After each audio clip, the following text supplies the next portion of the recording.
সারা বাংলাদেশের মানুষের সারাও সেভাবে আমরা দেখতে পেয়েছি।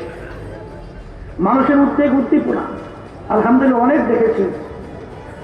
মানুষ পরিবর্তনের একটা চিন্তা নিয়ে যখন তারা আওয়াজ তুলেছিল, তখন এক শ্রেণীর আবার ক্ষমতা লোভীরা স্বার্থন্বেষী ভাব এই ইসলামের পক্ষের পাক্ষের পরিবর্তে তারা আবার ঘোষণা করলো ইসলামের নীতি আদর্শ অনুযায়ী দেশ চালাবে না, দেশ চালাবে প্রচলিত আইন এবং নীতি আদর্শের মাধ্যমে।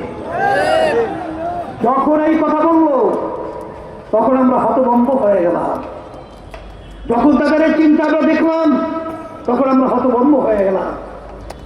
তখনই আমরা ইসলামী আন্দোলন বাংলাদেশ আমাদের যে ঘোষণা ছিল ইসলামের পক্ষে একটা বাক্স, তখন ইসলামের পক্ষে এই বাক্সটা রক্ষার জন্য এবং এই ইসলামের ইজ্জত রক্ষার জন্য ইসলামী আন্দোলন বাংলাদেশ তখন আমরা বাধ্য হয়ে একা হাত পাকা প্রতীক নিয়ে তখন আবার আওয়াজ তুলেছি এবং হাত পাকা প্রতীকে আজকে 258 আসনে আমরা আল্লাহ আমাদের নির্বাচন করছি।